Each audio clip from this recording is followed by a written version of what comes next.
시간에는 어떻게 되어서 이방인에게도 성령이 쇄도했는가라는 제목으로 함께 말씀을 나누기로 합니다. 오늘도 거룩한 주일에 예배하는 여러분들을 하나님께서 사랑하십니다. 하나님의 사랑하심이 여러분 영혼과 가정과 직장에게 넘쳐나게 되시기를 바랍니다. 말씀은 무기와도 같아서 영적 싸움에 우리를 승리케 해주고 병든 자에게는 약이 됩니다. 할렐루야. 그리고 연약한 자들에게는 강하게 되는 만들어주는 무장하는 그런 힘도 되는데요, 이 말씀이 우리의 영혼에 가득 차서 세상을 이길 강한 힘을 소유하는 복된 시간이 되시기를 바랍니다. 이스라엘 사람들 언약 백성이라고 합니다. 그들이 이스라엘 백성으로서 계속 그 민족성을 유지할 수 있었던 것은 무엇이었을까요? 많은 사람들이 연구를 했습니다. 이스라엘 민족이 수천 년 동안 변하지 아니하고 그 신앙을 유지한 이유가 어디 있었을까? 그랬더니 난지 8일 만에 할례를 행했다는 거예요. 세상 어떤 데서도 난지 8일 만에 할례가 필수적으로 된 나라가 없습니다.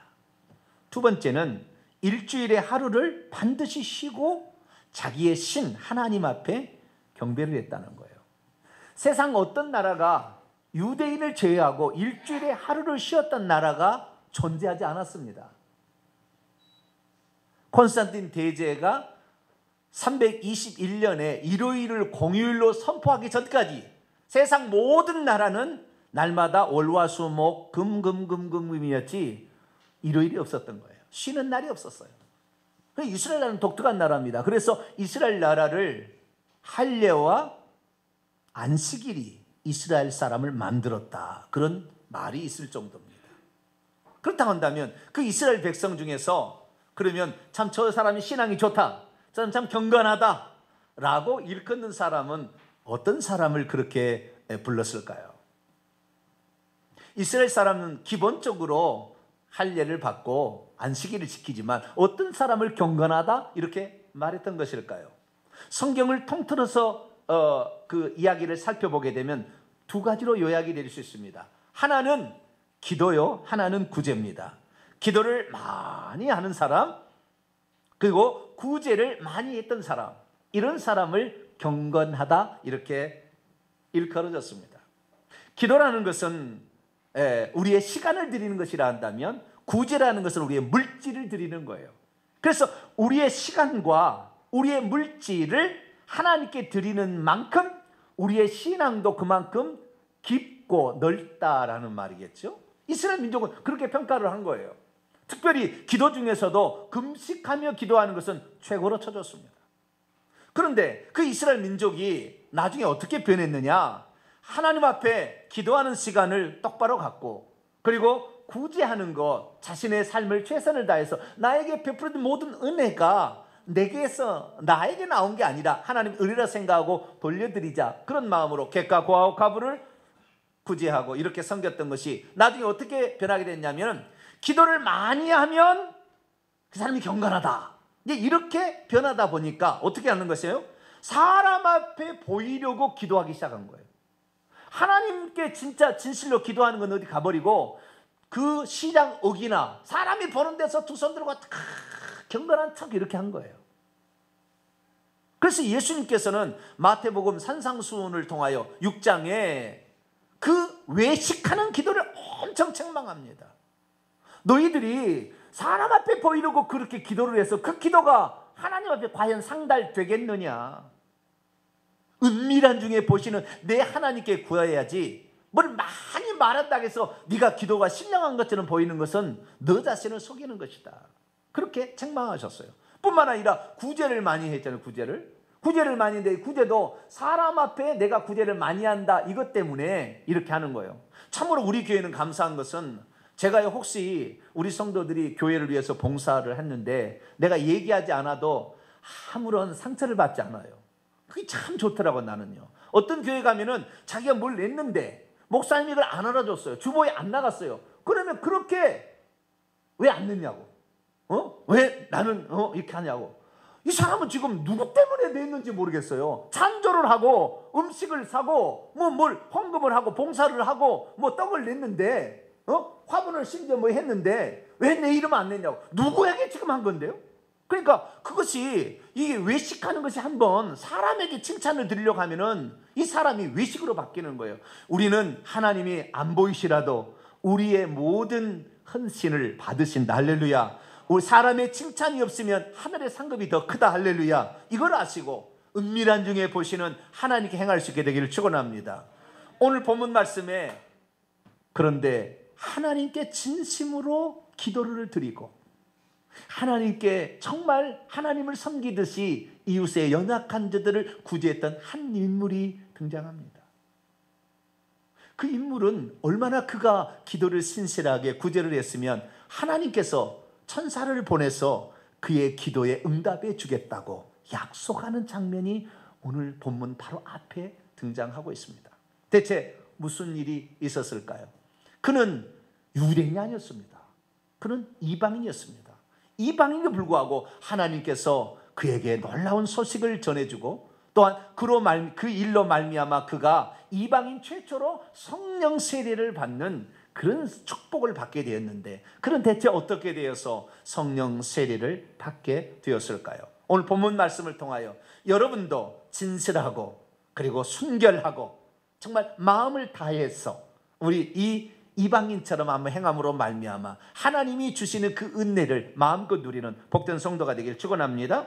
오늘 본 말씀은 베드로가 예수님에 대한 소식을 전했을 때에 그 말씀을 듣고 있던 고넬료 집안에 모인 이방인들에게 갑자기 성령이 쇄도함으로써 그들에게 성령의 선물까지 넘치게 되었다라는 그런 말씀입니다. 어떻게 되어서 유대인도 잘 받지 못하는 성령 세례를 이방인이 받게 되었을까요? 어떻게 되어서 한 번도 이방인들에게 성령이 내리신 일이 없는데 이 이방인은 성령을 받게 되었던 것일까요? 절반의 유대인에 일컬어졌던 사마리아인들도 사도들이 가서 비로소 안수했을 때 성령이 받았는데 이들은 어떻게 말씀을 듣는 중에 성령 세례를 받게 되었던 것일까요? 뿐만 아니라 모든 사람이 그 성령을 받았다는 것을 알 수 있도록 하나님께서 선물까지 듬뿍 은사로 주셨는데 어떻게 해서 이런 일이 일어나게 된 것일까요? 만약 오늘 우리가 지금 이 순간에 하나님께서 오신다면 과연 성령 세례를 우리에게 베풀어 주시고 또한 성령의 선물까지 주실 만한 사람이라고 생각하십니까? 오늘 본 말씀은 AD 36년경 지중해 연안의 가이사라라는 도시에 고넬료라는 백부장이 있었는데 그 집에서 일어난 성령 강림 사건을, 이방인 최초의 성령 강림 사건을 우리에게 말해주고 있습니다. 여기에 고넬료는 유대인이 아니었습니다. 로마 사람, 로마의 백부장으로서 군대의 장교였습니다. 당시에 로마는 이 이스라엘 나라를 속국으로 지배하고 있어서 군대를 주둔을 시켰는데 그 군대 주둔지가 바로 가이사라입니다. 가이사라는 지중해 연안의 항구 도시로서 신도시입니다. 헤롯 대왕이 10년에 걸쳐서 건축한 동탕과 같은 신도시입니다. 그래서 그 가이사라에 군대를 배치를 시켜서 이스라엘 나라를 다스렸습니다. 그래서 이 가이사라는 약 600명에서 1000명 정도 군단이 주둔했다고 알려지고 있는데 그 중에서 한 6명에서 10명 정도 되는 그 백부장의 한 사람이 바로 이 고넬료라는 사람입니다. 그런데 성경에는 기록되어 있지 않은데 이 사람이 어떤 사람인지를, 어떻게 변화됐는지 알려지지 않지만 이 사람이 유대교로 개종한 이방인이었음을 알 수가 있습니다. 자, 오늘 10장 2절 말씀을 한번 보도록 합니다. 2장 보면 그가 경건하여 그의 온 집과 함께 하나님을 경외하고 있으면서 백성을 또 많이 구제하고 있으면서 하나님께 항상 기도하고 있었다. 현재 분사 능동태요. 그러니까 한 번만 한 게 아니라 계속해서 구제하고 있었고 기도하고 있었고 하나님을 경외하는 마음이 가득한 상태에 있었다라고 말하고 있습니다. 그가 어떻게 되어서 하나님을 경외하는, 또 하나님께 기도하는, 또 하나님께 구제하는 사람이 되었는지는 모르지만 이 사람이 유대교로 할례만 행하지 않았지 개종했던 사람인 것은 분명합니다. 그런데 이 사람의 이 신앙의 경건성이 외식이 아니었다는 거예요. 외식. 그러니까 하나님의 천사가 들어옵니다. 여러분 3절 4절을 사도행전 10장 3절 4절을 보세요. 하루는 제 9시쯤 되어 환상 중에 밝히 보매 하나님의 천사가 들어와 이르기를 고넬료에 하니, 고넬료가 주목하여 보고 두려워 이르되 주여 무슨 일입니까? 신적 존재를 향하여 어떤 얘기를 한 거죠. 천사가 말합니다. 내 기도와 구제가 하나님 앞에 상달되어 기억하신 바가 되었다. 여러분, 기왕 여러분이 기도할 때 여러분의 기도가 하나님이 기억했다가 어느 날 응답해 주는 기도가 될 수 있기를 축원합니다. 이 사람은 그랬다. 외식 안 했다는 거잖아요. 외식하면 그것은 하나님이 매우 싫어하는 거잖아요. 진실로 그런 기도를 했다는 거예요. 그래서 천사가 나타나서 그에게 말합니다. 뭐라고 말하느냐? 5절 6절 보니까 내가 지금 사람들을 요바에 보내어 베드로라는 시몬을 청하라. 그는 무두장이 피역공 시몬의 집에 유숙하고 있는데 그 집은 해변에 있다 라고 말을 했습니다. 그래서 이 고넬료가 천사의 지시를 따라서 자기의 종 2명과 그 다음에 군인 하나를 붙여가지고 3명을 베드로에게 보냅니다. 베드로를 초청해 오라고. 베드로는 그 다음날 오전쯤에 기도를 하고 있었습니다. 한 점심무렵에 기도를 하고 있는데 시장하여서 음식을 준비하라고 기도하고 있는데 갑자기 비몽사몽간에 환상이 보기 시작했습니다. 그 환상에는 큰 보자기가 하늘에서부터 내려오기 시작하는데 그 안에는 온갖 짐승들이 있었습니다. 하늘에서 음성이 들렸습니다. 베드로야 일어나서 잡아먹으라. 그런데 베드로가 말합니다. 주여, 속되고 깨끗하지 아니하는 것은 내가 지금까지 먹지 않았습니다. 그런데 어찌 이것을 잡아먹으라 하십니까? 그랬더니 하늘에서 음성이 들렸습니다. 그것은 주 예수님의 음성이었습니다. 하나님께서 깨끗하게 한 것을 왜 네가 속되다고 하느냐, 이렇게 말했습니다. 그리고 그것이 3번 연거푸 일어났습니다. 한 번이면 그냥 지나갈 수 있지만 3번 동일한 상황이 진행이 되게 된 거예요. 그래서 이상하다 생각하고 있는 순간에 밖에 고넬료가 보낸 사람이 도착한 거예요. 그래서 우리 주인이 당신을 이렇게 모셔오라고, 환상 중에 천사의 지시를 받아가지고 당신을 모셔라고 해서 여기까지 왔다니까 깜짝 놀란 거죠. 그래서 베드로가 환상을 생각해 본 겁니다. 이 환상이 무슨 뜻인가? 그리고 여기 온 사람은 무슨 뜻인가? 생각해 봤더니 아하, 하나님께서 이제는 부정하다, 더럽다, 그들은 이방인들을 아주 부정하다고 생각하고 이방인하고는 밥도 안 먹었고요, 그 집에도 안 들어갔습니다. 그런데 이방인들에게도 하나님께서는 이제는 이미 깨끗하게 한 것을 네가 더럽다 하지만 이제는 이방인들도 얼마든지 언약 자손으로 예수 그리스도를 믿어서 하나님의 자녀가 될 수 있다는 사실을 가르쳐 주었을 것이라는 짐작이 확 들어온 거예요. 그리고 보낸 사람들과 함께 다시 이틀을 걸어가서 나흘 만에 베드로란다.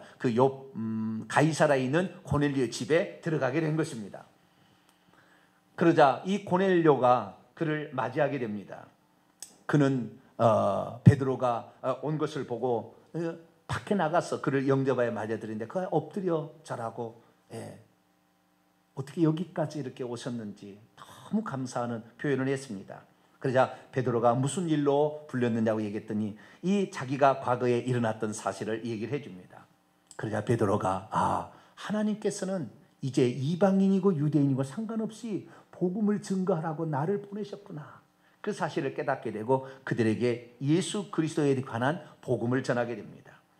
만유의 주 되신 예수 그리스도가 누구신지, 하나님께서 그를 이 땅에 보내셔서 성령과 능력을 기름 붓듯 하셔서 수많은 병든 자를 고치고 복음을 전하며 귀신 들린 자를 쫓아내고, 그래서 메시아이심을 증언하게 되었고, 그래서 인류를 구원하러 메시아로 오셨는데 사람들이 그분을 몰라보고 십자가에 매달아서 죽였다.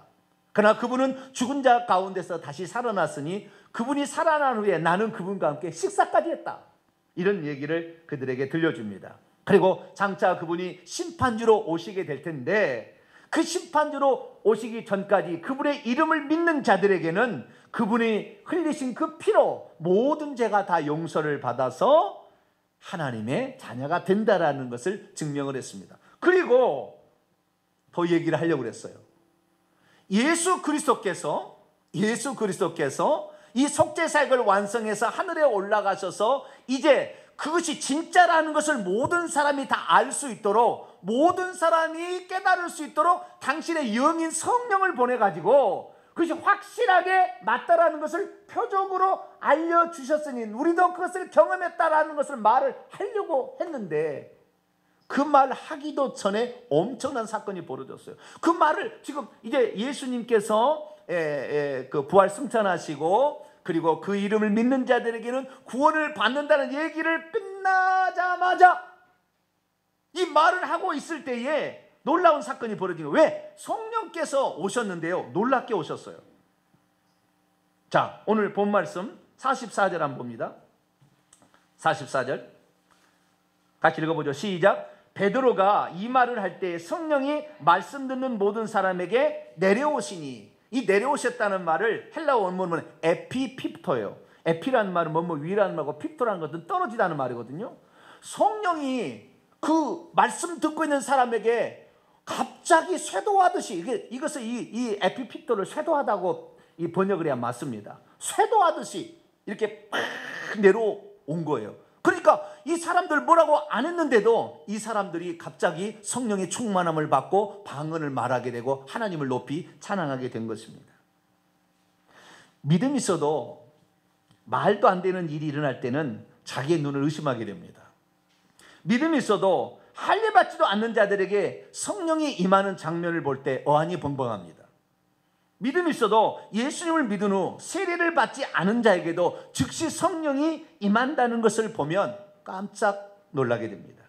믿음이 있어도 말씀을 듣고 예수님을 사모하는 자에게는 어떠한 조건도 없이 성령이 임한다는 사실을 보았을 때 너무 놀라게 되죠. 베드로는 하나님께서 이제 이방인들에게 모든 문을 열어놓으시고 그들에게도 성령의 은총을 받을 수 있도록 하셨다는 것을 이제 그 환상을 통하여 그리고 그때 증거함으로 성령이 내려오심으로 확실히 알게 됩니다. 그래서 말합니다. 이들이 성령을 받았으니 우리와 똑같은 형제가 되었어. 그러니 이제 이들에게 세례를 주어서 이들도 하나님의 자녀됨을 우리가 인칩시다. 그렇게 해서 그들에게 세례를 주게 됩니다. 자, 그렇다고 한다면 왜 베드로가 고넬료의 집에 자기의 그 할례받은 사람들과 함께 더불어서 고넬료의 집에 한 10명 간 것 같아요. 그 집에 가서 그 성령 받는 것을 보고 왜 깜짝 놀랐을까요? 그리고 그 고넬료 집안에 있는 그 사람들은 어떻게 되어서 성령이 쇄도하듯 그들에게 내려왔던 것일까요? 우리는 성령 세례에 대한 이야기를 많이 듣습니다. 성령 세례가 믿을 때에 있다라는 사람도 있고 성령 세례는 믿고 난 후에 있다라고 말하는 데도 있습니다. 또는 성령 세례가 없다라고 얘기하는 데도 있습니다. 그러나 사도행전의 역사를 읽어보게 되면 성령 세례는 믿을 때 동시에 일어나기도 하고 믿고 난 후에 다음에 일어나기도 합니다. 성령 세례라는 것은 성령이 우리 안에 오순절 이후에는 우리 안에 들어오시는데 우리의 밖에 우리 안에 성령이 들어왔는지를 우리가 만질 수 없고 느낄 수 없으니까 우리의 밖에 성령께서 쇄도하듯이 당도하면서 우리에게 어떤 특별한 선물을 주셔요. 그래서 그것을 통하여 내 안에 성령이 오셨다는 사실을 더 확실하게 증거해 줍니다. 그래서 이 성령께서 그를 사로잡아서 그가 성령께 사로잡힌 상태에 있는 것을 성령 세례 받았다 이렇게 말하는 것이죠. 그러면 성령 세례는 누가 주는 것입니까? 성령 세례는 성령이 주는 게 아니에요. 성령 세례는 예수님께서 줍니다. 자, 마태복음 3장 11절 보면 나 세례 요한은 너희로 회개케 하기 위하여 물로 세례를 베풀거니와 내 뒤에 오시는 이는 나보다 능력이 많으시니 나는 그의 신발을 들기도 감당치 못하겠노라. 그는 성령과 불로 너희에게 세례를 주실 것이요. 그러니까 이 예수님께서 세례를 주는 거죠. 그래 성령이 세례 주는 게 아니라고요. 성령은 예수님께서 세례를 주는 어떤 수단처럼 표현하고 있는 것입니다. 그래서 성령께서 그런데 오늘날 수많은 사람이 지금 착각하고 있는 게 뭐냐면 오늘날의 치유 집회, 은사 집회, 축사 집회를 가게 되면 성령 하나님을 막 찾습니다. 그런데 이 성령 하나님을 찾는데 이 성령 하나님이 누구냐? 예수님께서 성령을 보내서 행하시기 때문에 예수님이 누군지를 증거를 해주면 되게 되는데 예수님은 증거하지 않고 성령이 오시옵소서 두 손 들고 이렇게 기도하고 무슨 음악 틀어놓고 성령이 오시옵소서 그러고 또 넘어가는 거예요. 큰일 나는 거예요. 귀신에게 자기의 영혼을 사로잡아 먹으라고 내주는 거예요. 그냥 이렇게 내주는 겁니다. 왜? 성령은 보이지 않기 때문에 성령이 온지 귀신이 온지 모르잖아요. 그러니까 그런 사역들을 오늘날에 성령 사역한다는 것의 상당 부분이 다 그렇게 하고 있습니다. 모르니까. 자, 오늘 본 말씀 전에 여러분이 읽지 않았습니다만 오늘 본 말씀 제가 베드로가 무슨 얘기를 했는데 제가 아까 말씀을 드렸습니다. 성령 받으라는 얘기 했습니까? 안 했습니까? 성령 받으라는 성자 얘기도 꺼내지 않았어요. 그러나 성령 세례가 부어졌습니다. 누구 얘기만 한 겁니까? 예수님 얘기만 한 거죠. 그러니까 성령 세례를 받을 때 예수님이 누군지를 정확히 알고 성령 세례를 받아야 성령이 와서 성령의 세례를 베푸는 것인데 예수님이 누군지를 모르고 성령만 환영하니까 성령을 위장한 귀신이 와서 그를 막 어떻게 환상을 주고 예언케 하는 것이 성령이 준 것처럼 착각하게 된다 그 말이에요. 오늘 베드로가 이방인에게 가서 성령을 줄 때 성령 얘기 단 한마디도 하지 않았습니다. 오직 예수 그리스도가 하나님께서 사람이 되어 오셔가지고 여러분의 죄를 위해서 인류의 죄를 위해서 십자가에 죽으셨고 그러나 그분이 자기의 죄를 죽지 않았음을 다시 살아남으로 증거해서 세상 사람들의 죄를 위해서 죽었기 때문에 그분은 죽었다가 다시 살아났고 그분이 올라가서 보혜사 성령을 보내주심으로 그분이 하신 모든 일이 역사적 사실이고 실제라는 것을 여러분이 알게 하였습니다. 이걸 말하고 있는 거예요. 그래서 아직까지 성령이 오셨다는 말, 예수님께서 부활 3차날까지만 얘기했는데도 그들이 성령을 받게 되는 것은 성령 세례를 받는데 예수 그리스도를 정확히 알고 성령 세례를 받아야 진짜 성령 세례다. 할렐루야. 그렇게 된다는 거예요. 그러므로 많은 사람이 오늘날 착각하는 것이 뭐냐면 성령이 오셨다 그러면 제3위의 하나님이신 성령만 오신 줄 알고 착각하고 있는 거예요. 그렇지 않습니다. 물론 제3위의 하나님께서 오셔서 성령께서 이제는 말씀도 하세요. 구약에는 성령이 말씀하신 적이 없습니다. 여호와께서 성령으로 말씀하신 거죠. 그러나 신약시대 오순절 이후에는 성령이 직접 말씀하기도 합니다. 그러나 그 성령은 누구냐? 그 성령은 예수님이 하늘로 올라가셔서 보내주신 또 다른 예수님의 표현입니다. 왜냐하면 예수님이 그렇게 약속했기 때문이죠. 요한복음 14장 16절 이하를 보면 내가 아버지께 구하겠으니 그가 또 다른 보혜사를 너희에게 주사 영원토록 너희와 함께 있게 하시리니 그는 진리의 영이라 세상은 능히 그를 받지 못하나니 이는 그를 보지도 못하고 알지도 못함이라. 그러나 너희는 그를 아나니 그는 너희와 함께 거하시며 또 너희 속에 계시겠습니다. 내가 너희를 고아와 같이 버려두지 아니하고 너희에게로 오리라. 조금 있으면 세상은 다시 나를 보지 못할 것이로되 너희는 나를 보리니 이는 내가 살아있고 너희도 살아있겠습니다. 예수님께서 가셔서 보혜사 성령을 보낸다는데 조금 있으면 나를 보리라고는 보혜사 성령으로 오신 거예요. 그러니까 이 성령의 오심은 보혜사 성령의 오심일 뿐만 아니라 예수님의 오심이에요. 할렐루야. 그러니까 이 보혜사 성령이 오셔서는 예수님만 증언하게 되는 것이고 예수님께 들은 말씀만을 얘기하는 것이고 예수님이 하라고 하는 것을 행하는 거예요. 그래서 요한복음 16장에 예수님은 다시 한번 이것을 가르쳐 줍니다. 진리의 성령이 오시면 그가 너희를 모든 진리 가운데로 인도하시느니 그가 스스로 말하지 않고 오직 들은 것을 말하며 장래를 너희가 알리시리라. 그가 내 영광 아들 예수의 영광을 나타내니 내 것을 가지고 너희에게 알리시겠습니다. 조금 있으면 너희가 나를 보지 못하겠고 또 조금 있으면 나를 보리라. 육체로 왔던 나 자신을 볼 수 없지만 보혜사 성령으로 온 나를 경험하게 될 것이다. 할렐루야. 그렇게 약속을 하신 거지요. 그러니까 이 고넬료 지방에 예수님만을 증거했으나 그 예수님이 온전히 그들에게 믿어진 거예요. 나중에 이 고넬료 집안에 있었던 사건을 예루살렘에 가서 보고를 하는 장면이 11장에 가면 나옵니다. 근데 그때 그들이 예수 그리스도를 온전히 믿었음과 동시에 회개도 했다고 정확히 나와 있어요. 나중에 제가 또 읽어보세요. 회개까지 했다고 나와요. 그래서 그들이 진심으로 자신의 죄인됨을 회개하고 예수 그리스도를 영접했더니 성령께서 그들에게 부어진 줄로 믿습니다. 그런데요, 이 성령이 말이죠, 베드로 생각에는 성령이 그들에게 바로 임한다고 생각을 전혀 안 했습니다. 왜냐하면 그동안에 성령이 임한 사건이 딱 두 번밖에 없었어요. 성령이 내려오신 사건이. 하나는 예루살렘 교회고 하나는 사마리아 교회였어요. 예루살렘 교회는 예수님을 믿고 따르는 유대인들만 120명이 있을 때 사건이 일어났습니다. 유대인들만 있을 때. 그리고 두 번째는 이제 사마리아에서 일어나는데, 사마리아에는 세미 이스라엘 백성 아닙니까? 그런데 그들에게는 예수 그리스도를 빌립 집사 가서 복음을 증거해 가지고 예수 그리스도를 믿고 세례까지 받았는데 성령 세례가 안 부어졌어요. 다시 말해서 그 안에는 예수님이 계셨지만 예수님이 계신지 안 계신지 잘 확신이 안 들게 되는 거죠. 그러자 두 사도 베드로와 요한이 사마리아 교회에 가서 안수를 하게 되자 그 사마리아 성도들이 성령을 받게 된 거예요. 표적이 나타나기 시작한 거예요.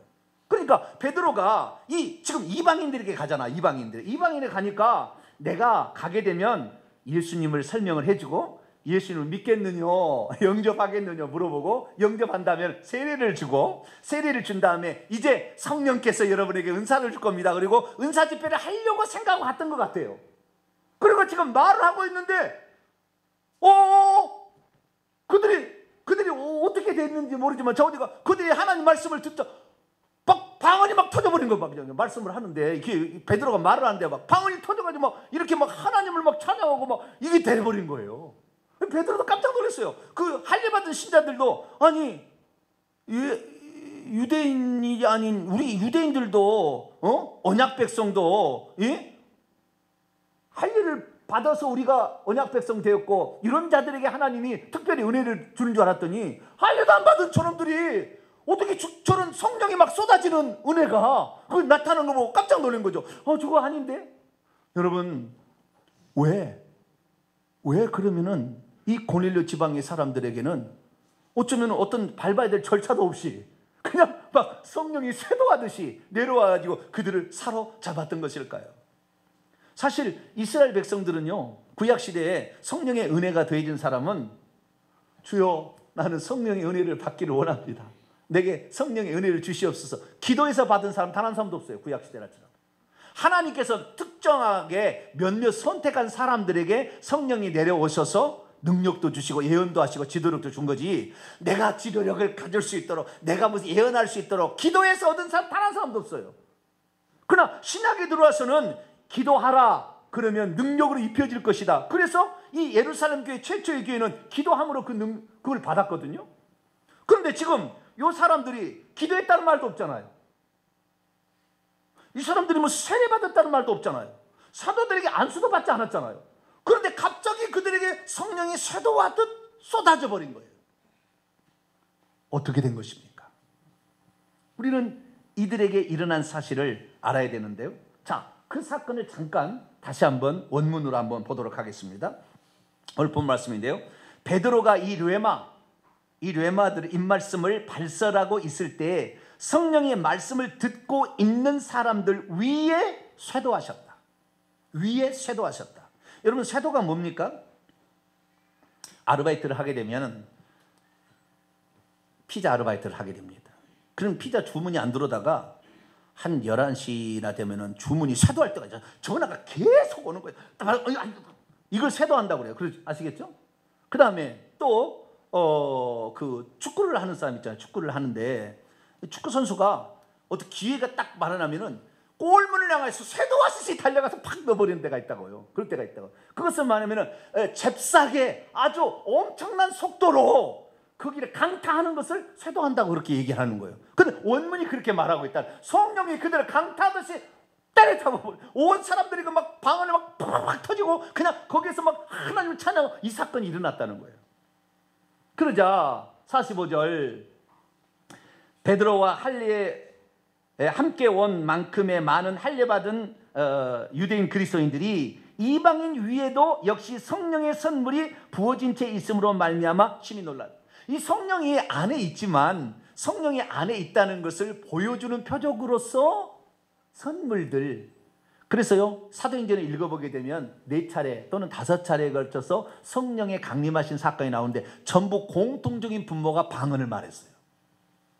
모두 공통적인 분모가 방언을 말해요. 어떤 데 예언하기도 하고 다른 것도 좀 있었지만 공통적으로 방언을 말했습니다. 그런데 이 사건 사이에서도 이 방언이 터져버렸단 말이죠. 그러면 대체 이들이 무엇 때문에 이들이 이렇게 하나님께서 쇄도하듯 그들에게 와서 이런 은혜를 주었을까라는 것이죠. 그것은 이들이 얼마나 베드로가 오기를 간절히 기다렸고 고넬료가 얼마나 베드로가 와서 하나님 말씀 들려주기를 사모했는지가 결정했습니다. 결정 다 했어요. 이 고넬료는 일찌감치 하나님을 알았었고 뿐만 아니라 늘 기도하고 있었는데 어느 날 가이사랴에는 항구입니다. 많은 사람들이 얼마 전이라도 성령 강림 사건을 얘기하고 그 전에 예수 그리스도의 죽음과 부활에 대해 얘기를 하고 가거든요. 그런데 유대교로서 여호와 하나님만을 자기가 믿고 있다가 예수 그리스도의 사건을 들었을 때 이 사건이 무슨 일인지 궁금했습니다. 그래서 이는 늘 하나님께 기도하기 시작했습니다. 하나님, 지금 이스라엘 나라에서 일어난 엄청난 사건들이 있는데 그 사건이 무슨 일입니까? 나에게도 그 사실을 알려달라고 계속해서 기도를 하고 있었어요. 그런데 어느 날 갑자기 하나님의 천사가 그에게 나타납니다. 여러분, 예수 그리스도께서 잉태할 때 천사가 나타나고요, 예수님이 죽고 부활했을 때의 무덤에서 천사가 나타납니다. 그리고 천사가 나타났다는 대목이 없어요. 몇 번 안 됩니다. 인류의 역사 가운데 여호와의 천사가 눈에 보이게 나타나서 말을 하는 장면이 인류의 역사에 몇 번 안 돼요. 그러니까 고넬료에 일어난 사건은 엄청난 사건이었던 거예요. 그래서 너는 베드로를 초청하여 내가 너에게 줄 말씀을 들으라. 그랬을 때 놀라운 지금 일들이 일어날 것이라는 그 기대가 확 밀려오기 시작한 거죠.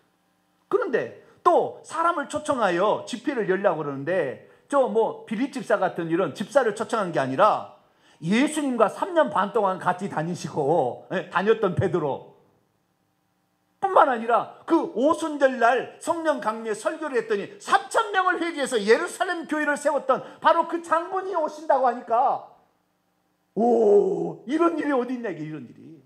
그러니까 그 기대가, 그 사모함이 하나님께서 나에게 엄청난 일을 지금 이루실 것이다, 그 생각하고 저 베드로가 들려준 말은 하나님의 말씀이다, 이런 생각이 딱 든 거죠.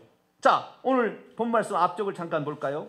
사도행전 10장 28절부터 보게 되면 베드로가 이르되 유대인으로서 이방인과 교제하며 가까이 하는 것이 위법인 줄 너희도 알거니와 하나님께서 내게 지시하사 아무도 속되다고 하거나 깨끗하지 않다 하지 말라 하시기로 부름을 사양하지 않고 왔노라. 묻노니 무슨 일로 나를 불렀느냐? 고넬료가 이르되 내가 나흘 전 이맘때에 내 집에서 제9시 오후 3시에 기도를 하고 있는데 갑자기 한 사람이 빛난 옷을 입고 내 앞에 서서 말하되 고넬료야, 하나님이 내 기도를 들으시고 내 구제를 기억하셨으니 사람을 요바에 보내어 베드로라 하는 시몬을 청하라. 그는 바닷가 무두장이 시몬의 집에 유숙하느니라 하기로 내가 당신에게 사람을 보냈는데 오셨으니 잘하였나이다. 이제 우리는 주께서 당신에게 명하신 모든 것을 듣고자 하여 다 하나님 앞에 있나이다. 고넬료와 그 가정의 모든 사람들은 하나님께서 우리에게 행하실 엄청난 일을 기다리고 사모하고 있었더니 말씀을 듣는 중에 이미 믿어져 버리고 말씀을 듣는 중에 자신의 죄를 회개해버린 거예요. 마음속으로 다 회개해버린 거예요. 이렇게 하니까 이제 하나님께서 유대인들도 자기를 안 믿어서 배척해서 죽였잖아요. 이방인인데 불구하고 그렇게 사모하듯 기다리다가 마중 나가서 엎드려 절하고 하나님 앞에 있다 그러면서 말씀하시면 모든 것을 우리는 그대로 받겠습니다. 준비하고 있어서 그냥 이 떨어지면 그냥 꼭 받아먹을 줄 기도하고 있어 말씀을 막 받으니까 그 말씀이 믿어지는 순간에 영이 확 살아나 버린 거예요. 여기 확 살아나니까 하나님께서 말이에요. 성령을 확 그냥 쇄도하듯이 그냥 확 와버린 거예요. 그러니까 그들이 그냥 뭐 베드로에 안수할 필요도 없었어요. 뭐 성령 얘기할 필요도 없어요. 그냥 성령이 쇄도해서 그들을 사로잡은 줄로 믿습니다. 사람이 사모하면 절차도 필요 없이 하나님이 더 급해가지고, 왜? 너가 이미 믿었으니 내가 너가 믿는 증거를 보여주리다. 할렐루야. 그리고 하나님이 쇄도와 달려온다는 것이에요. 시편 기자는 이렇게 말합니다. 그가 사모하는 영혼에게 만족을 주시며 줄인 영혼에게 좋은 것을 채워주신다. 할렐루야. 어떤 집회를 열어서도 그 은혜를 받고 그날 받는 것은 얼마나 기도하고 사모했느냐에 따라서 그날 결정된다 그 말이에요. 생뚱이 데려다가 그냥 은혜 주시니까 은혜 믿습니다. 그렇다고 해서 되면 좋겠지만, 그럴 수도 있겠지만, 그게 아니라 준비하고 기다리고 사모하면은 말만 떨어져도 그냥 그대로 된다. 할렐루야. 그냥 막 준비하고 이런 거예요. 꼭 여름철에 보면은, 저는 이제 콩을 재배를 해봤는데, 콩 있잖아요. 에? 콩을 이제 그 떡떡 떨어지면 밭에 떨어지니까 이걸 뽑아갖고 옵니다. 그래서 마당에다 널어놓아요. 마당에 널어놓는데요. 마당에 이제 도리끼로 이제 익으면 때리면 푹 나오거든요. 그런데 제가 이렇게 마당을 이렇게 콩대를 피해서 가야 되는데 잘못하면 콩대를 막 터져버려요. 그냥 콩이. 그렇듯이 그냥 이 사람에게 아직 안수 안 해서 손만 대두기도 전에 벌써 무엇이 지금 막 충만해 있는 거예요. 할렐루야. 그렇게 된 상황이 되어버렸다 그 말이에요. 여러분들, 하나님의 은혜를 사모하려면 이렇게 기대하고 사모할 수 있게 되기를 축원합니다. 그런 자에게 하나님이 역사한다 그 말이에요. 길가민가 저것이 기면 내가 한번 믿어보고 아니면 내가 안 믿어보지, 그런 사람에게는 냉랭해서 안 되는 거예요. 자신의 믿음이, 베드로 같은 이런 사도를 하나님께서 천사를 일생일 때 있을까 말까 하는 이야기를 지금 나에게 펼치고 있는데, 얼마나 나에게 좋은 것을 주려고 하나님이 다, 예수님이 하나님이라는 사실을 나에게 알려고 하는구나, 예수님이 나의 죄를 위해서 죽었구나라는 사실을 받아들이는 순간 영이 팍 살아나고 성령이 팍 들어와가지고 그 사람을 사로잡으니 성령 세례가 그날 부어진 줄로 믿습니다. 사모란 게 무엇입니까? 사모함이 무엇입니까? 이 사모함이 결국에 사람에게 하나님의 은혜를 쏟아 붓게 만들고 즉시 그 기적을 체험하게 만드는 것입니다. 저도 한때 부흥사 목사님을 2년을 쫓아다니면서 집회를 다 봤어요. 누가 은혜를 받느냐? 한번 너가 잘하는지 한번 보겠다. 이렇게 한 사람은 단 한 사람도 은혜 받은 사람은 은사가 일이 없어요. 그냥 손도 대기 전에 벌써 이 충만 있는 사람이 손만 딱 대도 그냥 방이 팍 터져. 할렐루야. 이렇게 됐지. 제가 그 많은 사람이 그날 오잖아요. 병든 사람 고치는 것도 마찬가지예요. 내가 오늘 하나님께서 나를 만나셔 나를 치료할 것이라는 간절한 기대를 오고 주의 종을 통하여 손만 대도 이럴 것 하는, 손만 대면 바로 병이 낫는 거예요. 그래서 낫는 것이지, 한번 네가 나를 한번 이렇게 세워봐라. 이래가지고 그 사람이 짝대기 벗어놓고 갈 일이 없다니까요. 안 된다니까요. 우리는 벌써 주일날 우리가 말씀을 들어올 때도 주여 주의 종을 통하여 하시는 말씀이 하나님의 말씀을 내가 받겠습니다. 사모하는 자에게는 그 말씀이 생명의 양식처럼 우리에게 팍 들어오게 되면 이 믿음이 확 살아나요. 할렐루야. 그러면 세상이 두렵지 않아요. 이렇게 되는 겁니다. 그 하나님이 채워지니까. 여러분은 사모하는 자가 될 수 있기를 축원합니다. 그래서 그날 고넬료 가정에 엄청난 기적이 일어났으니 절차도 무시하고 안수를 받았지 않아도 세례를 받지 않아도 그냥 성령이 쏟아 부어진 줄로 믿습니다. 이번에 제가 지난주에 3월 특별 저녁 집회를 열었어요. 개인적으로 어떻게 제가 살아온 이야기를 나눴는데, 이렇게 하면서 은사 집회는 아니었어요. 이렇게 사는구나 라는 걸 들었는데, 그러면 제가 느끼는 게 있었어요. 우리 성도들도 이제는 제가 얼마나 예수님에 대해서 많은 얘기를 했습니까? 올 여름철에 2박 3일로 집회를 해야 되겠다.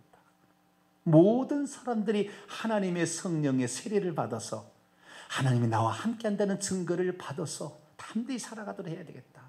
여러분, 그때까지 기도로 준비하시기 바랍니다. 준비하는 자, 그때 엄청난 기적, 올 여름에 우리가 하나님이 직접 오셔서 성령을 보내주시는 역사하는 그 현장에 여러분 주인공이 되시길 바라고요.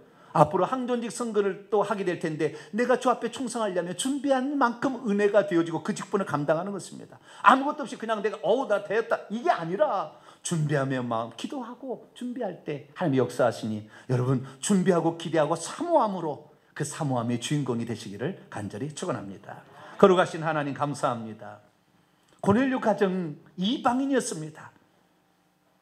그들은 세례도 받지 않고 그들은 안수도 받지 않았지만 성령이 쇄도하듯 그들에게 넘치게 부어졌습니다. 그들은 얼마나 하나님 말씀을 사모하고 있었는지. 주여, 우리들도 하나님 말씀을